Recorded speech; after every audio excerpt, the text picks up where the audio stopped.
Be confident, be bold, be authentic, but don't forget to take action. This is Ordinary to Badass, where our stories empower women to step into the spotlight of their own lives and pursue what they're truly passionate about. It's time to step into the arena and become more than just extraordinary. It's time to become a badass with your host, Marie Sonneman.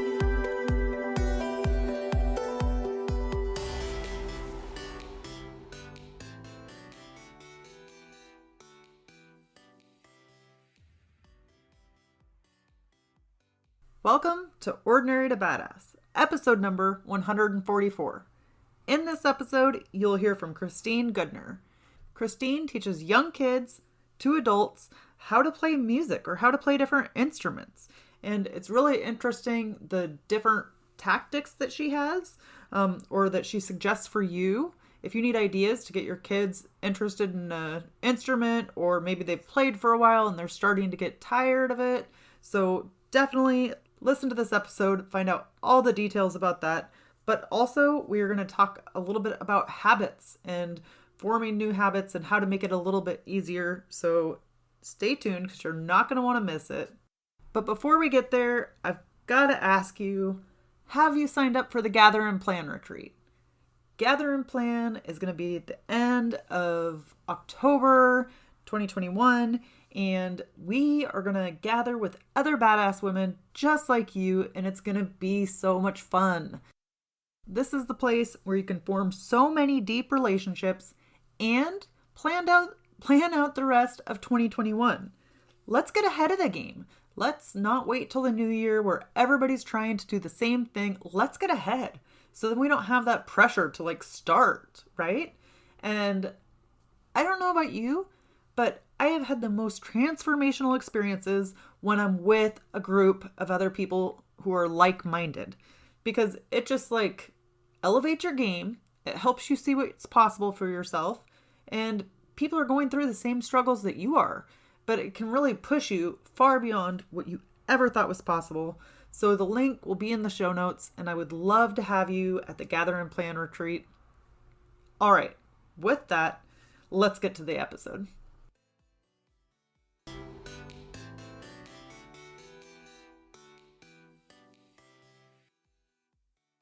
Welcome to Ordinary to Badass. Whether you're ordinary or badass, I'm so glad you're here. Today's guest is Christine Goodner. Christine, thank you so much for coming on the show. Excited to chat with you. Thank you so much for inviting me to talk with you. I'm looking forward to it. So before we go any further, I've got to ask you, do you consider yourself ordinary or badass? I had to laugh thinking about this question because my children tease me that I just never swear, but I think it's because I teach young children and I don't want it to come out accidentally. So I just don't think that way. But yeah, I will take the title of badass for sure. I love it. Have you always felt that way? No, definitely not. Yeah. Worked through lots of imposter syndrome and who am I to do all the things. But yeah, I feel like I'm at the age where I can look back now and be like, oh, not everybody does these things. So, right. Always room to grow. But was there anything in particular that changed that for you? That helped you to start feeling more badass? I think sometimes it's been friends who just keep pointing out to me oh, this thing you did was amazing. And I'll be like, no. And then they're like, no, actually it's amazing. You need to realize that. So I think being around people who have just really helped me realize I should own what I'm doing. And I'll never forget a friend telling me, you should go tell this person who's, some big deal that this is who you are and this is what you've done. And I was like, no, I can't do that. And he said to me, a man would do it. That was one thing for me where I was like, okay, I'm not going to fall for that one. So I better just own what I'm doing. And yeah, I think we just go so much the way we're raised and our thoughts about things. I think as I get older, I can push that away. And right. Okay. Yeah. And I totally agree. I think the power of having other badasses or other supportive people around you is so powerful and can help you do so much more than you ever thought that you could do. Yeah, I think that's really key. So Christine, can you tell us a little bit about yourself? Sure. I am really involved in music. That's kind of what we're here to talk about in part. So I started playing the violin before I was 3 years old. I cannot remember life without it. And played all through growing up. I had kids young and thought I would be an elementary school teacher, but got into music teaching sort of by happenstance, and then started practicing with my own kids at the same time that I started becoming a teacher.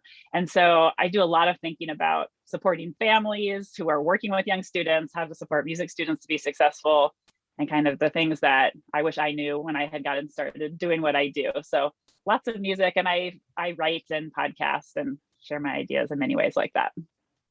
So learning violin since you're 3 years old, I imagine that can be a lot, like through the time of your lifespan playing music, playing violin.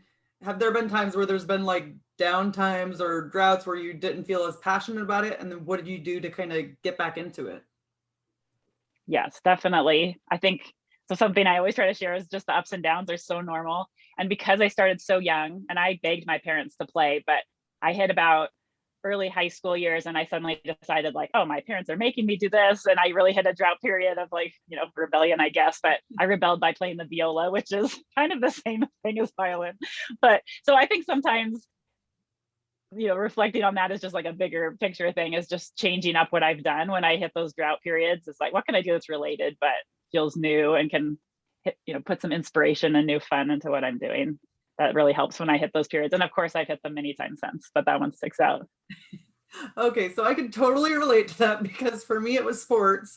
So like I was like, nope, not doing any sports. And I loved sports, but I think it was just like a rebellion thing, just something I was not going to do what my parents wanted me to do. And there it is. Yep. So Christine, what do you do to help, because you teach young kids music, is that right? That's right. What do you do to help parents get their kids to practice? Yes, I feel like that's a lot of what I talk about. And I always tell the story that I was a new teacher and I was trying to practice with my kids. And in my training, they would say, do these things with your child. The parents will do these things with their children at home. And then you'll tell them the next step as the teacher. And I couldn't get my kids to do any of the things. And so right? So I really had to learn right away how to be flexible and creative, and that there isn't one way to make things work. I think parents a lot feel stressed out because it seems like the one piece of advice they've been given about how to make it work isn't clicking with their child. And it makes us think like, I'm doing something wrong. Maybe my child shouldn't do this instrument. And often it's just, there are many approaches. So I think I try to just help broaden the perspective of like, do what works for your child, not what some expert told you that fits some people. And I try to really normalize things that people don't like to talk about. So I'd really talk, I have my own podcast. I've been asking all the people I interview, like, did you like to practice when you were a child? And everyone laughs. They're like, no way. And I think we have this misconception as parents that, well, if our child is meant to do this, they're going to love every minute. And so I try to really normalize the struggle and the, just human commonality we all have of like, this is hard, but worth it, and emphasize those pieces. So it's really funny that you say like, be flexible, be creative, because that sounds obvious. It sounds like if you're doing music or you're doing something artsy, just have fun, be creative, but that's often not how it goes, Yes. So what is something that you do to be creative, to spark some maybe joy or get some engagement with your kid to start?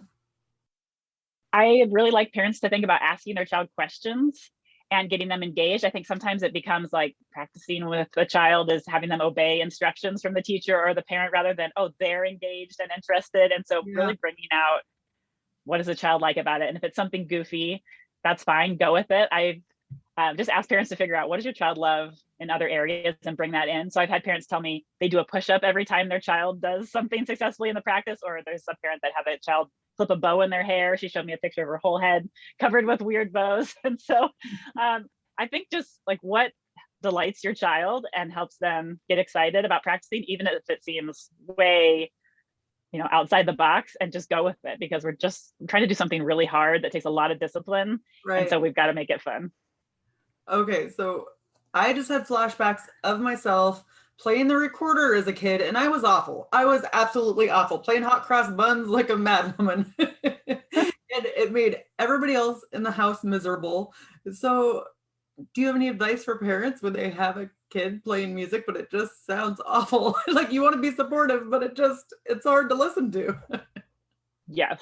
Well, I think children can definitely hear if we're giving them false praise, or if we're like, that sounds great, and it doesn't. Like, I don't recommend pretending it sounds beautiful, but I think you can really praise the effort that's going on. Like, I can see you're working really hard on that. Like, I see you really love that hot cross buns, when you're hearing it for the 100th time. And we can even think in our head, like, this sound the best, or it's making me a little crazy to hear this over and over. But I think what we say, we can really talk about the effort and the enthusiasm, and those things are true. And so really realizing, the hard work's going to pay off, and what do we want from our child in the long run through music, and that can get us through some of those rough periods where it doesn't sound the best. So what age group do you typically teach music to? My studio has students from 3 years old up through high school, a couple adults. So there's really a different approach, of course, for preschoolers and high schoolers, but a whole range. Have you seen any through lines though, through, a young age through high school? Have you seen any through lines of like similarities that they have?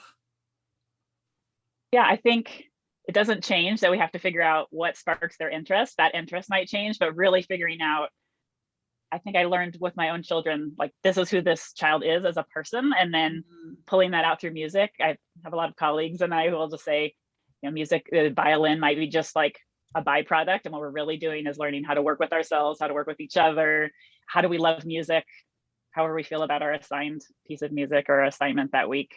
So I think that's the big thing, is just, who is this human in front of me if we're working with a child, and how do we help them learn to work with themselves? So can you give an example of like a child's personality and then what you do to work with them? Sure. So I have some students who tough questions. No, this is great. I love talking about it. So one common stress point is often the child that really wants to be in control. So maybe the parent needs to tell them how to practice in certain ways because they won't be able to do it right. For violin, especially, it's very complicated. So they might need some coaching, but they want to do it all themselves. Like, no, I want to be in charge. So I think you really have to find ways to make the student or child feel like they're in control of some part of the practice. So parents will write slips of paper with the different practice tasks, and the child pulls them out. There's some really young children where if the child is talked to and given instructions through a finger puppet or a stuffed animal, it sounds so goofy, and the parents obviously still saying it, they're just holding up the puppet, but sometimes children will really respond just fine to the puppet and not the parent telling them what to do. So just realizing we have to kind of let go of our ego as the adult, and I need to be in charge and you're going to follow what I say, and just really figure out how can we get them to do the work.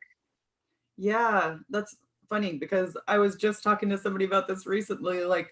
On Fridays, I typically watch my nephews, and then sometimes I'll find myself being like, don't do that.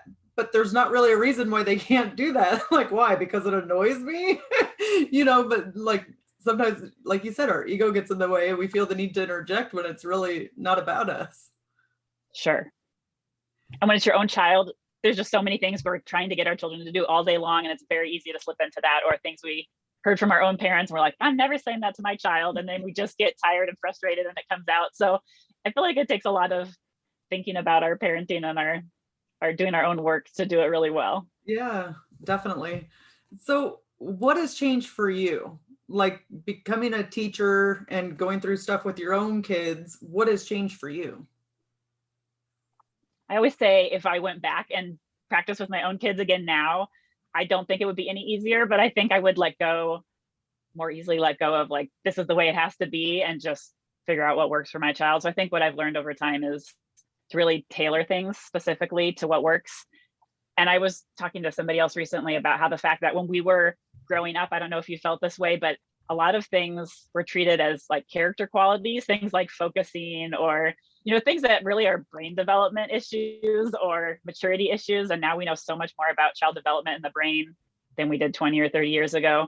And I think things that we used to just be told, just do it and, try harder. And actually there's strategies for those things. And so instead of, shaming it ourselves or anybody else, we can just figure out some more strategies based in some science and understanding how kids learn. I think that takes a lot of frustration out of it. Do you have an example of one of those strategies?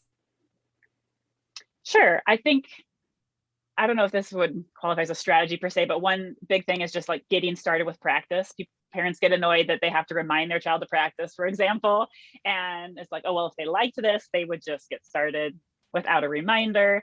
And there's a series of traits called executive functioning skills that are in the front part of our brain. They develop late teens, early 20s, and initiating tasks is one of those executive function skills. And so I think just remembering that their brain is not developed enough to do that yet. So maybe as the parent, I'm just going to make peace with the fact that I'm going to remind them, but then, hopefully, especially as they get older, they're taking care of all the details of it. But realizing that they might need that, because I always say, unless your child is making their bed on their own and turning in all papers at school on their own, and they don't need any reminders about any of that, that's a sign that, maybe they have that skill already. But usually people laugh when I say that. Their kids need some coaching on that. It applies to music as well. Right. So even adults struggle with getting in practice, getting in a habit of doing something, or just, I might be excited about music or whatever the thing is, but I have a tough time getting in a routine of it. Do you have any suggestions for that? I think that's so true. I think it's true for athletic events. I think of when I've trained for a 5K or a half marathon, or I've just turned in a book draft to my editor. And I think the writing process, there's so much like this, or podcasting of my own, like anything. And we're like, oh, I really want to have done this. And I know it's going to take a lot of deep work and effort. I think all of those things can be challenging. So I think finding a way to transition into that work and giving ourselves some time to get started. It's always the hardest part. We say in violin teaching is just to get the instrument out of the case. And I heard a young Olympic swimmer being asked once, like, what's the hardest part of being an Olympic level swimmer? And she said, getting in the pool every day and getting wet. Right. And I don't remember who said that. I need to look that up. But I really loved that idea that just once we get going, it's often okay, but it's all the mental side of getting ready to go. So I like to think about, giving ourselves a warning. Maybe you put on a timer in 10 minutes, we're going to start practice or exercise or writing or whatever it is. And then having some sort of transition ritual or activity that gets you in the flow of things. So when I'm talking to parents of music students, it might be some flashcards, or let the child sound out a piece by ear, or do something that feels like dipping our toes in the water and not just plunging in the deep end. So sometimes for writing, for me, it's like I make a cup of coffee first, or I have to tidy up a space in my kitchen. And then I'm not just stalling, I'm sort of mentally preparing and getting myself in the frame of mind where I can actually do that deep work. So giving ourselves some grace that we need that, and everybody needs that, and then just planning for it. Yeah. And it kind of reminds me, I had read Atomic Habits by James Clear. And he had said to attach one habit with the habit you already have. So if you already do something at 4 p.m. every day, attach your new habit that starts at 4:30 or something. And I think that that's really helpful. I'm like, why didn't I hear that earlier in my life? Exactly. I love that tip. So I think that you just wrote an article, or you are writing an article about habits and music. Is that right? Yes. I've talked about it a lot. I just had a phone conversation with BJ Fogg, who is the author of Tiny Habits, and he's a researcher at Stanford, because I was just asking him about how my own research lined up with his research and what he thought about it, which was really fun. And so, yeah, I'm always thinking about that and writing about that. Can you share something that you learned through that? Sure. Well, one thing that prompted it for me was I did some research in 2018, and I asked families, it was 100 plus families of parents who practice with their kids, what's the number one thing that made practice work for you in your house? And overwhelmingly, it was like 60 to 70% said it was being consistent and having a routine. And, I that's the advice I usually give, is like you're saying, like, pair it up with something else, or you do it every day at the same time. But seeing just the stark, this is what is actually working for families, made me realize if that's the number one thing, I should find out more and share more strategies with families about, how do we build these habits and everything. So that's what I'm thinking a lot about, and just how, trying to think of the best way I want to say it. I think just if we try to rely on willpower to get the things we want to have done, that's going to just run out. As research has shown us, you only have so much a day, or we just get to the end of the day and we don't have a lot of it left. So if we think about it's a habit to do it at a certain time, we're much more likely to get it done. So speaking of James Clear, there was a quote I wrote down thinking about this. He has a quote that says something along the lines of, we don't rise to the level of our goals, but we fall to the level of our systems. And I think during the last 18 months or so, like, people went into 2020 with like huge, it's a new decade, here's my big goal list. And then all of that had to go in a drawer somewhere because the world started to look very different. And so we really fell to, as I've been saying to families, I didn't stop, brushing my teeth or putting on my seatbelt. Those are like ingrained habits. Those didn't go away, but some of the loftier things I just couldn't even put energy there. So in the good, stable times, we can build the routines, and then hopefully they're there for us when things are stressful, because they always go up and down, and in my experience, at least. Yeah. So do you have anything that you do to get back on track once you've fallen off? Yeah, that's a good idea. I do think that habit stacking, like you were talking about, is really great. So there's something you always do every day, lining up your goal or your planned activity with another habit can be really great. So it starts to feel weird, for example, to eat breakfast and not go immediately into the practice room, or to start writing or something like that. And I think also for me, I tend to be a thinking big picture globally kind of person. So I might just remind myself, oh, here's my bigger goals, and kind of get re-inspired, and then make a plan to follow. I think that's the thing that for me gets sort of lost during stressful times, is it's just like, okay, I don't have the capacity for that today. And I have to reconnect somehow to like, okay, 10 years from now, I want this thing, or here's my bigger goal. Right. How do I make that happen? Right. Do you know if like habit stacking, if that works for the little ones too? I think it does, but it has to be implemented by the parents. Yeah. I think, the parents implementing a habit, the stack like that really helps with the little ones. There's some research that when children know what to anticipate in their schedule next, they can't read the clock necessarily, but if they just know like, oh, I ate breakfast and then I do this, that helps them mentally prepare. So there's some research or advice from sleep experts for young children, for example, that if you say bedtime's in 10 minutes, maybe your child's going to rebel against that. But if you just have a routine of we take a bath, we read a book, we put on pajamas, and it's very consistent, then your child just sort of gets into that sleepy mode and they kind of ease into it. So I think we want to do the same thing for practice or anything else we're trying to build.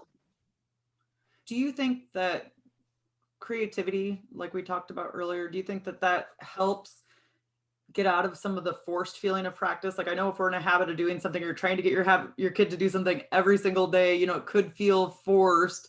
Does the creativity help with that, or what helps with them to have fun with it? I do think creativity is really key. And, for classical music lessons, for example, a lot of it is very structured and prescribed, but I think it's really important to leave time for coming up with your own tune, just noodling around or playing around on the instrument, and, seeing what sounds come out, and just giving some time for that. And I think as parents, we might have more or less patience for that and the sounds that come with that. But, as long as your child can be left safely with the instrument, you could even just like practice the structured part together. I see that you've done that. I'm going to leave the room and let you do your thing. And, but I do think that's really, really key, because if we're not having fun with it, it's hard to enjoy all the hard work that goes into learning the skill. Right. I mean, nobody likes to be put in a box, especially if it's like somebody else's imposed box on them, But right. What do you do to bring like curiosity and creativity into your life? I do a lot of walking and being out in nature. Just this Monday, I went, it's about an hour drive to the Oregon coast from where I live. So I just went and like took my notebook for planning and some books to read, and sat on the beach and listened to the waves. So I think just being outside and away from the computer is key for me. And yeah, I think that's the biggest one. Okay, I love that. I absolutely love being outdoors and in nature. So I got to ask you, this is kind of random. Before you go on a road trip or do something, do you ever get anxiety or fear or worried like about stuff going wrong? Sure. Yes. Yeah. And yes. Exactly.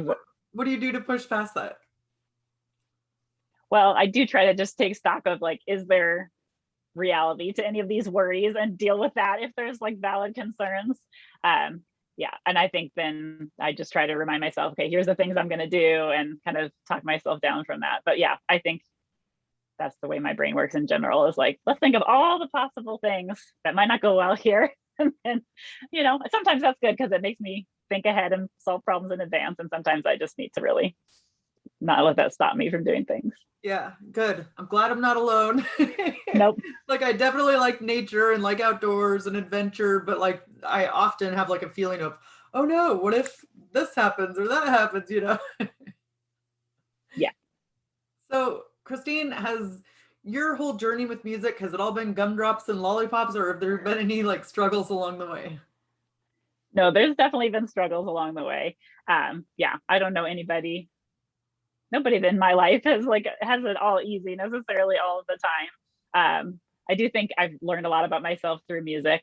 I was undiagnosed with ADHD as a girl growing up. Back when I was growing up, I didn't really think girls could have such a thing. And so I think, I had some troubles with focus, and, I couldn't become the next Itzhak Perlman or Hillary Hahn, maybe because I didn't quite focus on my practice as much as, some did. But I also think because I had some struggles with learning, I have become a really great teacher. At least I hope I am, to really think about what does each child need that may not fit the box of, everything's easy for them. I think that makes me a much better teacher.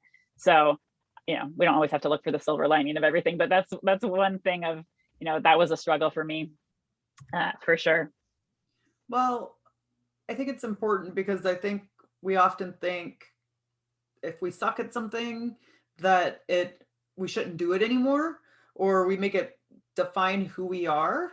So it's not necessarily, to me anyway, like about, the silver lining, but it's like, I will be the first to tell you, I suck at learning. I was I studied my butt off in school, but I just did not retain things or didn't learn things. And I used to think that meant something about me, but now as an adult, it's like, I love that about me because that's helped me push past other stuff that I struggled with, or I might work harder than somebody else would. And so it's helped me in the long run. Exactly. Yeah.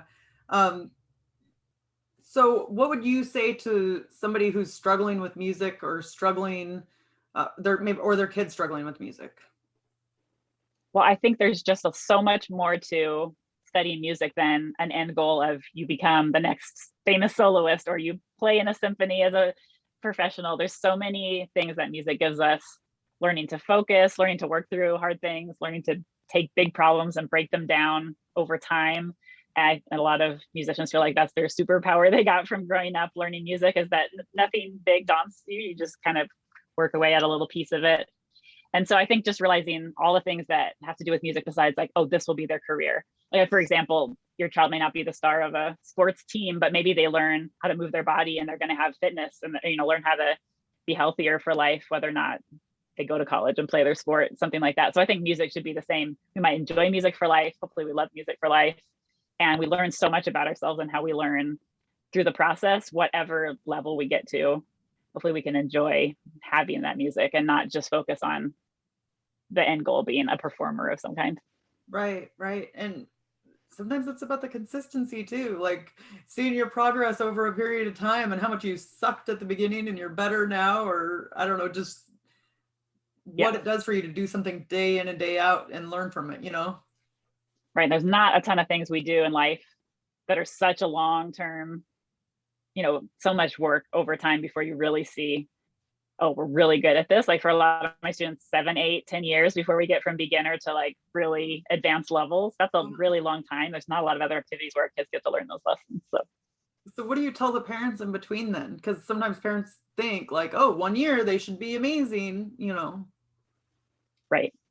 Well, I do ask them to really think about what we are learning together. I have this big long list of skills on the instrument that you have to get into the local youth orchestra at the top level, and then a whole list of character qualities like hard work, perseverance, grit. And some parents really want to see the musical outcomes, and some parents actually really are focused on those character qualities and just I want my child to develop their brain and work hard. And really those things feed each other. So I just really try to help point out what of those things is developing right now. And I don't know if you know the artist Angie J Pizza. He has a great Instagram account, and a podcast, but he has this graphic of invisible things, which I just really love. There's these kind of wacky, creative looking cartoon characters and their creativity and focus and fear and hope and joy and all the things that are a real part of our lives, but we can't measure them or see them. So sometimes I'll show his artwork or just spark a conversation. A lot of things are happening we can't see, and we have to measure those too. Yeah, I'll definitely have to check that out. That sounds interesting. But I think that it's cool. It sounds like you're taking a different perspective on music and kind of going at it a different way, which maybe parents it never occurred to them, or they never thought of it before. I think, for many people that's probably true. So for the parent that has a kid that just does not want to do music, and some parents force them, or maybe it was their thing, but it doesn't seem to be their kid's thing. Do you have any tips for that?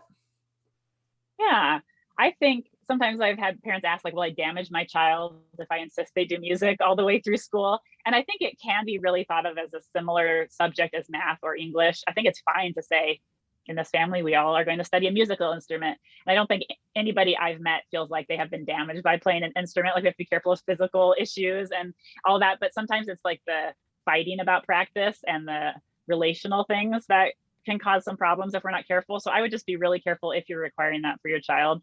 I think it's great. I think every child should have music in their lives, but how we approach it as a family and support our child through that growth is really the main thing.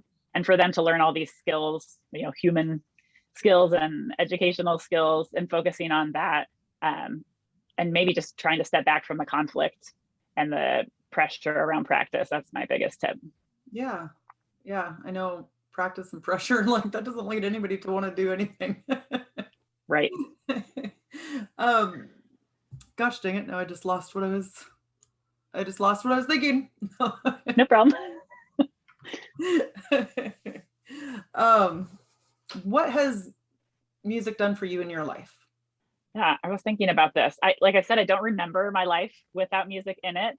So it's hard to separate that out. But I think one big thing is community. Just my friends and colleagues and the families I meet through teaching music has really given me a rich community of people that I'm connected with. That has been huge.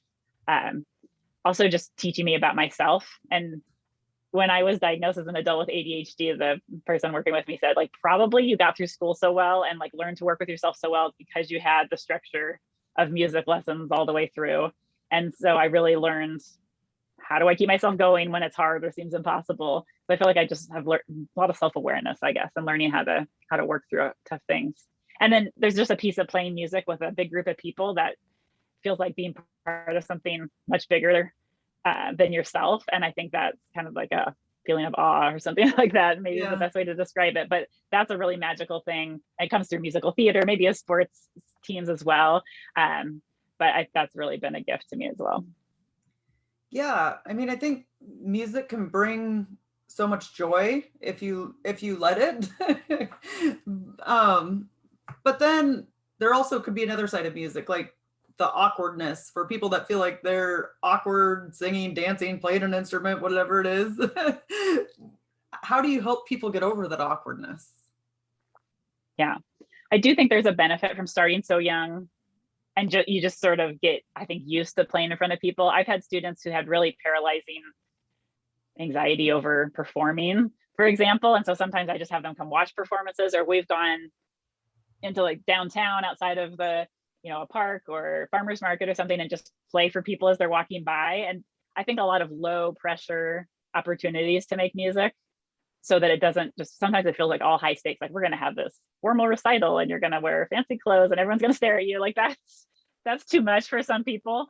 And sometimes just playing at a market while people are walking by and barely paying attention to you, sometimes things like that, and it can kind of take some of the pressure away from it, and just feeling like, oh, people are just enjoy hearing me play, and it doesn't have to be like a bunch of people staring right at me. So like a beautiful moment, I had a student like that, and we played outside downtown Portland, and there was a homeless man who came and put a flower in her case. So she had her case out raising money for music camp, and really, of all the things she remembered about that, it was like, oh, my music is helping somebody. Maybe it took some of the focus off of herself and more on like, oh, I'm giving something to other people. I think that can take some of that pressure off too. So then did she go on to play with the group?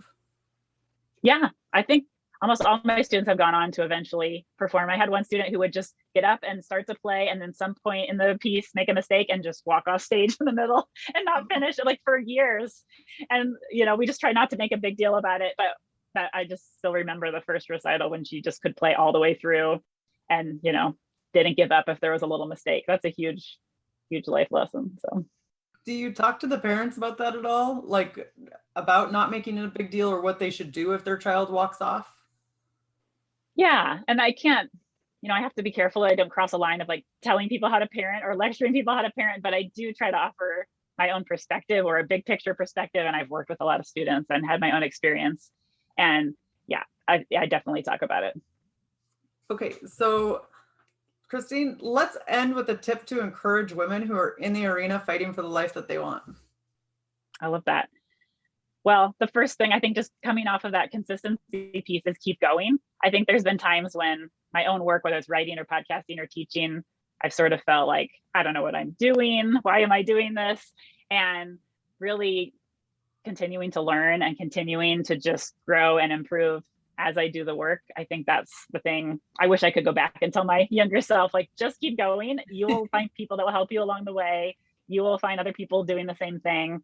And it's often the people that don't give up and just keep, trying to get their message out and help other people and keep going that make it. Yeah, I think that's so powerful. Like, especially how you said you'll find people that'll help you along the way. Like, people have to know that you want something if they're going to be able to help you, Yes. So, yes. Christine, how can we connect with you? Sure. My website is christinegoodner.com. That will get you there. And you can find a link to my podcast. I just restarted a new podcast called Time to Practice. And I'm interviewing parents and musicians and teachers, talking about some of the topics we just talked about today. If this was interesting to you and you want to know more, you can find that there. And I have a blog with some of my research and other articles there as well. Thank you so much, Christine. You've been a total badass and I've enjoyed hearing your story. Thank you so much. Good to talk with you.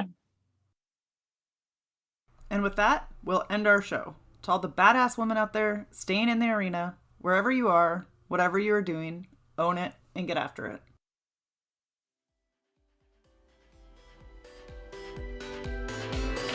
Now that you've listened to this episode of Ordinary to Badass, we want to hear from you.